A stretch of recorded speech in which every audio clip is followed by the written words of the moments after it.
Their destination? Big Lagoon. After that, to Small Lagoon. Right? It's fine. You have to stay here and sit outdoors. And of course, kayak. The only way to get inside, the lagoon is by kayak. So the lagoon, the entrance of the lagoon is about 150 meters away from here. So you see the red kayak down there. Hi guys, so we're here at Big Lagoon. Parang ilog niya siya, ma'am. Pagpasok ko na lang, Big Lagoon. yung sa kabila, Small Lagoon. Ah, may small. Meron yan, ma'am.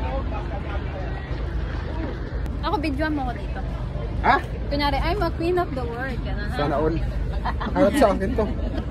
Video to, video. Sige. Sabi mo, I'm the queen of the world. Walang Jack. Ha? Si Jack ah, nandito si Jack ah, Jack Stone. Nakapili na ba yan? Kanina pa. Sige pa. Masyadong closer. Camera, you're too close. Oh. Ano ba to? Tingin sila lahat. Naiya ako. Ayaw mo pa nun? Ikaw yung center of attraction. Diba, na-venture eh. Ano ba yan? Video to. Sige. I'm a queen of the world. Go. I'm the queen of the world. Di ba rinig? Laksan nyo. Ganun na mag-edit yung sa caption. Ah, sige, go.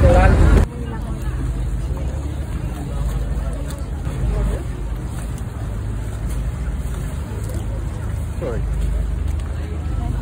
Text 5 days, 1 week. Pero lutang. Oo, makapunta dun. Punta mo ako dun, kuya. Languyin mo. Hindi, nasa likod niyo ako. Tapos kukunin mo ako, ano na ako. Sige, shoutout ka na ang pangalan mo. Para napalo ko mo. Shoutout nga pala sa magulang ko. Ay, ano yun? Shoutout nga pala sa mga kabataan dyan. Maano ulam.